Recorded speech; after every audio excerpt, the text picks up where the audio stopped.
రాజీగారు, నాకు మాత్రం ఇదంతా ఒక ప్లాన్లా అనిపిస్తుంది. గుళ్ళో పూజారి గారి చేత నా బేబీ గురించి, ప్రాపర్టీ డాక్యుమెంట్స్ పోయాయన్న మ్యాటర్ గురించి ఇదిగో వీళ్లే అబద్ధం చెప్పించారు. రత్నమాల, నోరు అదుపులో పెట్టుకొని మాట్లాడు. చిన్నత ప్లీజ్ ఆవేశపడద్దు. ఇంత దారుణంగా మాట్లాడుతుంటే ఎలా ఊరుకోమంటావు శామ్? అయినా పూజారి గారు ఈ సామాన్య గురించి చెప్పిన దానికి ఆస్తి పత్రాలకి లింక్ పెట్టింది ఇదిగో ఈవిడగారే కదా. నీ కొడుకు మీ ఆయన ఆస్తి పత్రాలు మాయించేస్తారని నేనేమన్నా కలగన్నానా? పెద్దత ప్లీజ్ ఇలా మాట్లాడి మనలో మనం గొడవ పడద్దు.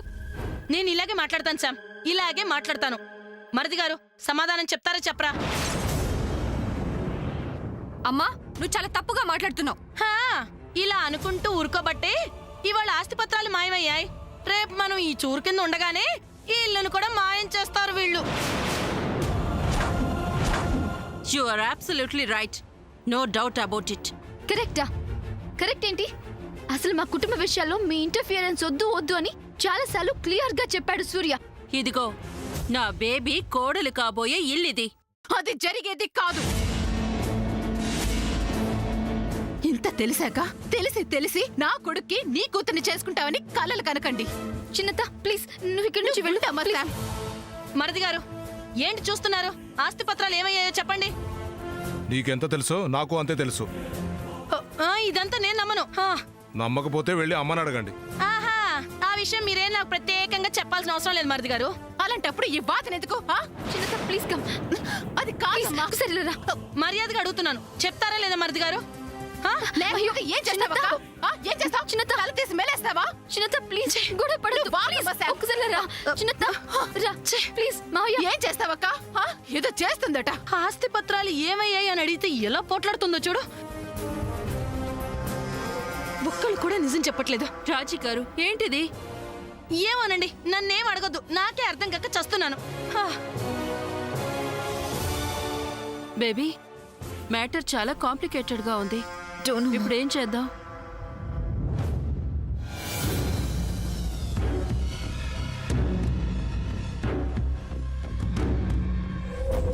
అమ్మా శామ్, దేవుడున్నాడమ్మా, ఉన్నాడు. అందుకే ఆస్తి పత్రాలు ఇంట్లో లేవు. దీన్ని బట్టి ఈ సామాన్య గురించి ఆ పూజారి గారు చెప్పింది కూడా నిజమే. అవును పిన్ని, ఇక వెళ్ళి పెళ్లి జరగదు. అమ్మాయ్యా,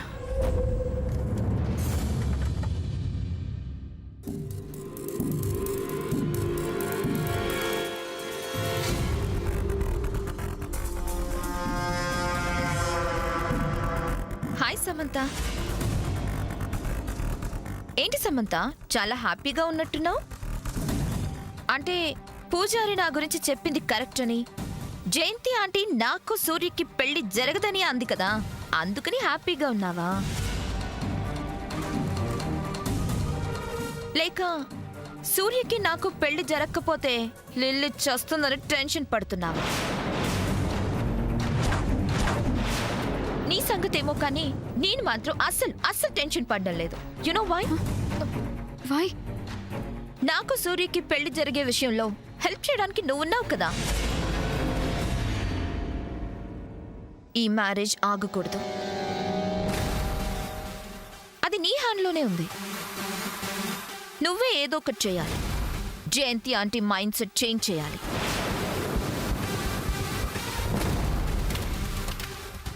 నేనా? చేయాలి సమంత, నువ్వే చేయాలి. ఎలా అనేది నీ choice, but you have to do that. ఇది నా వల్ల కాదు. నన్ను పెళ్లి చేసుకుంటే సూర్య ఏమైపోతాడానని బాధపడుతున్నావా సమంత? ఈ రోజులో అలాంటివి పట్టించుకుంటారా? నాన్సెన్స్. సూర్యకేం కాదు సమంత. సో మా పెళ్లి జరగాలి, జరిపించాలి, జరిగేలా చూడాలి. జరిపిస్తావు. లేకపోతే నా రియాక్షన్ ఎలా ఉంటుందో నీకు మళ్ళీ సెపరేట్ గా చెప్పాల్సిన అవసరం లేదు కదా. Do something, okay? బాయ్.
ఓం శ్రీ మహాగణాధిపతయే నమః. గణానాం త్వా గణపతిగుం హవామహే కవిం కవీనాముపమస్రవస్తమం జ్యేష్ఠరాజం బ్రహ్మణాం బ్రహ్మణస్పత ఆనశృణ్వన్నోతిభిः సేదసాదనం. శ్రీ మహాగణాధిపతయే నమః. శ్రీ గురుభ్యో నమః.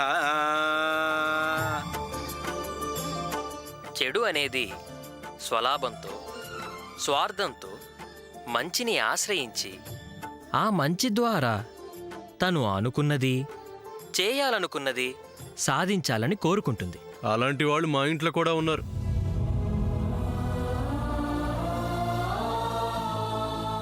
అలా చెడుకి ఆశ్రయం ఇచ్చిన మంచికి చివరికి చాప కింద నీరులా విపత్కర పరిస్థితి ఎదురవుతుంది. మంచి అలాంటి దిక్కుతోచని పరిస్థితుల్లో ఉన్నప్పుడు ఒక శక్తి వచ్చి మంచిని రక్షించి కాపాడుతుంది. అలాంటి వారినే మనం కారణజన్ములు అంటాం. అలాంటి కారణ జన్మలు మా ఇంట్లో ఎవ్వరూ లేరు. అయినా తెలిసి తెలిసి గోతులో పడేవాళ్ళని ఎవరు కాపాడతారు? You mean me? నీకు అలా అనిపించిందా? No no no.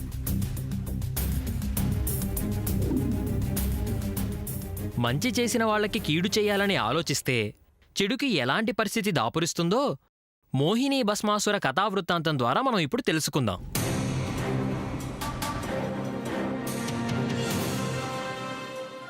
భస్మాసురుడు మహామొండివాడు. తను ఏదైనా అనుకుంటే అది జరగాలని, దేనిమీదైనా మనసు పడితే అది తనకే దక్కాలని అనుకుంటూ ఉండేవాడు. అలాంటి పట్టుదలలో భస్మాసురుడు మహాగటికుడు.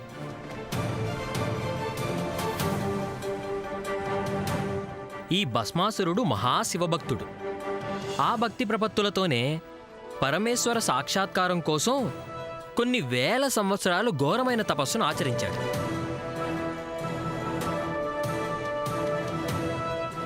అతని తపోదీక్షను చూసి ముచ్చటపడిన పరమేశ్వరుడు అతనికి ప్రత్యక్షమై, నా దర్శనం కోసం నీవు అకుంఠిత దీక్షతో చేసిన ఈ తపస్సుని నేను మెచ్చాను భస్మాసురా, ఏదైనా వరం కోరుకో ప్రసాదిస్తానని ఆయన అభయమిచ్చాడు.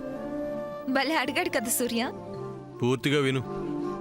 అలాగే భస్మాసురా అని శివుడు అనడంతో మహదానందభరితుడైన భస్మాసురుడు ఎవరిమీదనో పరీక్ష చేయడం ఎందుకు, ఆ పరీక్ష ఏదో మీమీదే చేస్తాను అన్నాడు. అలా అనడంతో దిక్కుతోచని ఆ శంకరుడు ఆగ మేఘాల మీద శ్రీమన్నారాయణుని చెంతకు వెళ్ళి జరిగిన వృత్తాంతమంతా కూడా చెప్పి నన్ను కాపాడు శ్రీహరి అని వేడుకున్నాడు. సూపర్ సూర్య. చెప్పాను కదా పూర్తిగా వినమని. అంతటా దుష్ట సంహారి అయిన శ్రీ మహావిష్ణువు మోహిని రూపంలోకి మారి భస్మాసురుడి ముందు సాక్షాత్కరించాడు. శివుని జాడకై వెతుకుతున్న భస్మాసురుడు మోహిని సౌందర్యాన్ని అందచందాలని చూసి మైమరిచినవాడై, ఓ మోహిని, నీ అందానికి నేను దాసుడనయ్యాను, నిన్ను నేను పరిణయమాడాలనుకుంటున్నాను అని అన్నాడు.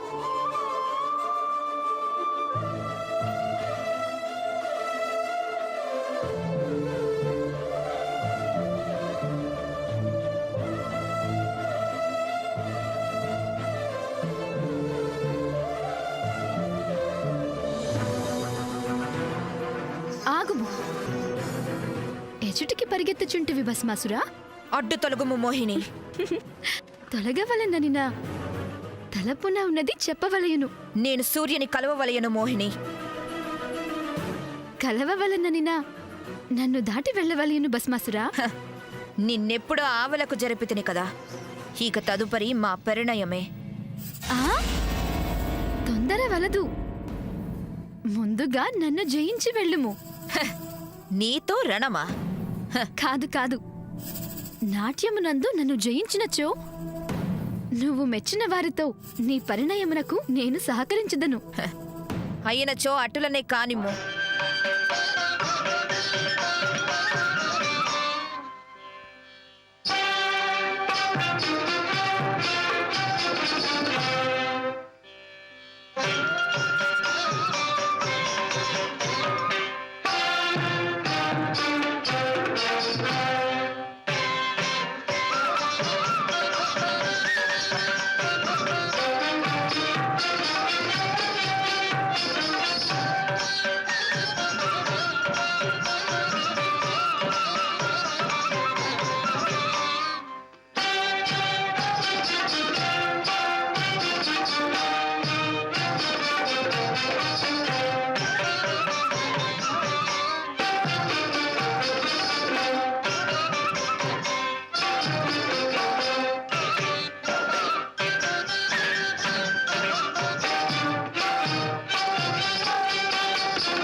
దీన్ని బట్టి మనం అర్థం చేసుకోవాల్సింది ఏమనగా మంచితనంతో మంచి చేయాలనుకున్నప్పుడు మంచికి కీడు తలబెడితే చెడుకే చెడు జరుగుతుంది.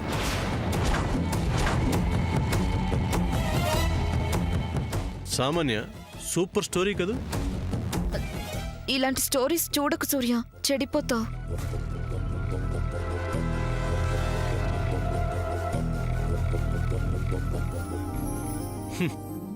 ఎంత విన్నా ఎంత చూసినా చెడుకి మంచి ఎప్పటికీ అర్థం కాదు. నువ్వు నవ్వకు, మన ఇంట్లో కారణ జన్ములు ఎవ్వరూ లేరు.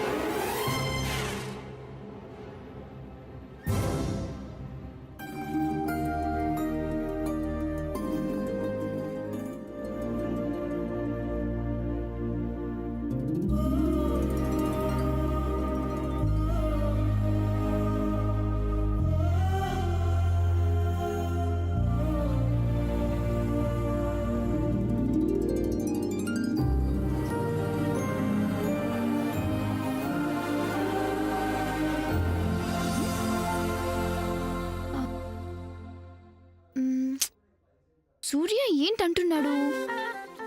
ఏంటది? అది car car car but I know what it means. Born for cause. Yes, I born for cause.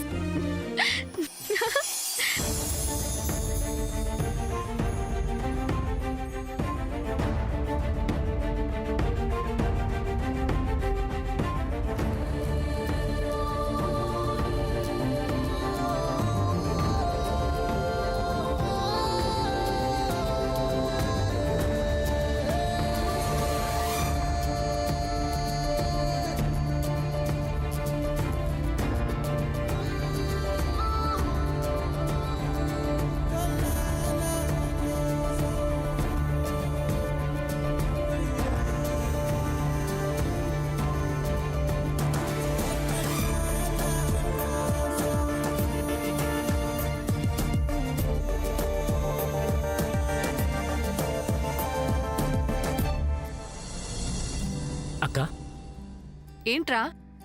ఫ్రెండ్లో ఆ చైన్ చూసావా?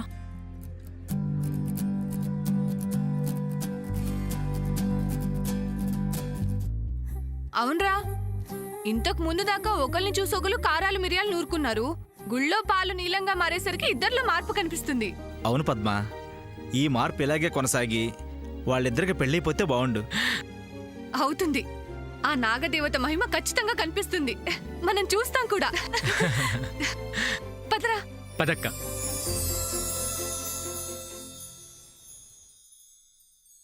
సమంత, నేను చెప్పింది ఏం చేసావు?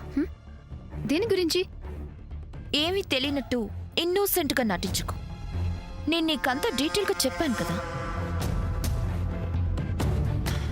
సూర్యతో నా పెళ్లి జరగాలి, అది నీ చేతిలోనే ఉందని చెప్పాను కదా. ఓ అద్దా, డోంట్ వరీ, జరుగుతుంది. శ్రీరామ శ్రీరామ. పూజారి గారు రండి రండి రండి, లోపలికి రండి. How dare you! ఎందుకు వచ్చావు ఇక్కడికి? శ్రీరామ, అది జస్ట్ షట్ అప్, వెళ్ళిక్కడి నుంచి. సామాన్య, నేను చెప్పేది కాస్త వింటావా? అవసరం లేదు. టెంపుల్లో నా గురించి, నా బేబీ గురించి పిచ్చి పిచ్చిగా వాగి నాన్సెన్స్ క్రియేట్ చేసిన ఈ పూజారి లోపలికి రావడానికి వీల్లేదు. ఆ మాట అనడానికి మీరెవరు?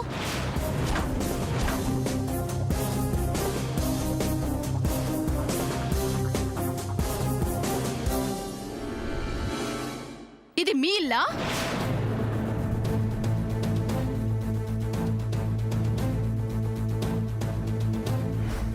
అంటే మాది కాదా?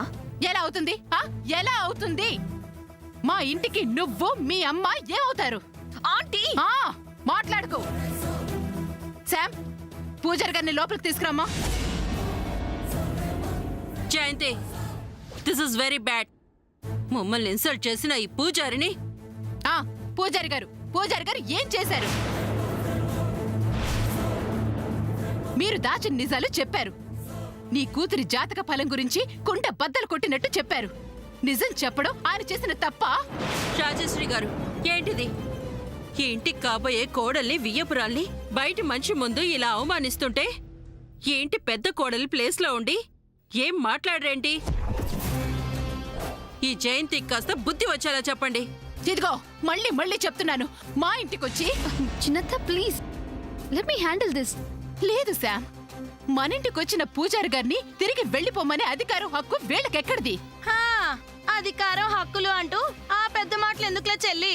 పూజారి గారు మీరు లోపలికి రండి. రాజశ్రీ గారు, మీరు కూడా ఏంటిది? అబ్బా రత్నమాల గారు, ఊ అంటే తప్పు ఆ అంటే తప్పు అంటూ నారాయణ అంటే బూతుమాట అన్నట్టు ప్రతిదానికి ఇలా గొడవ పెట్టుకుంటే ఎలా? ఎంతైనా ఇవాళ రేపు తేడా. అందులోనూ మనం కావాల్సిన వాళ్ళం కదా. తక్కువ వాడికి నెక్కెక్కువ, తవిడు బియ్యానికి పొంగెక్కువ అని రత్నమాల గారికి నెక్కెక్కువ, నీకు కాస్త ఆవేశం ఎక్కువ. ఆ రెండు పక్కన పెట్టేసి నేను చెప్పేది కాసేపు సావధానంగా వినండి. పెద్దత్త కెన్ ఐ స్పీక్? నువ్వు స్పీకమ్మా, బాగా స్పీక్తావు కదా. పీకు పీకు. సామాన్యకి కళత్ర దోషం ఉంది అని చెప్పింది ఈ పూజారి గారే కాబట్టి ఆ దోషం పోవాలంటే ఏం చేయాలో ఈ పూజారి గారే చెప్తారు.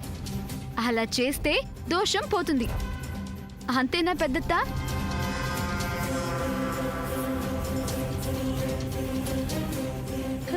అమ్మ శాము, నువ్వు సూపర్ అనుకో. నేను చెప్పదలుచుకున్నది అక్షరం పొల్లుపోకుండా చెప్పావనుకో.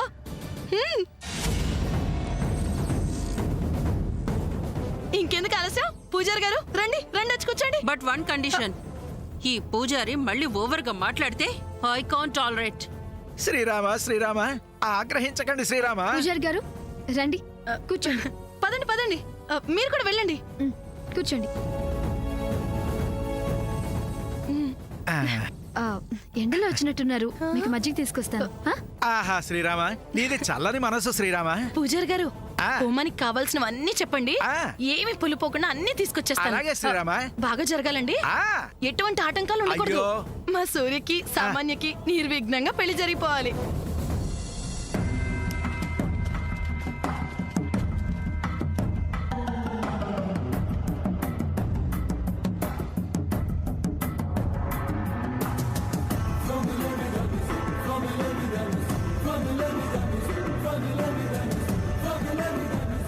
చాలా ఓవర్గా ఉంది. ఇంతటితో ఆపితే మంచిది.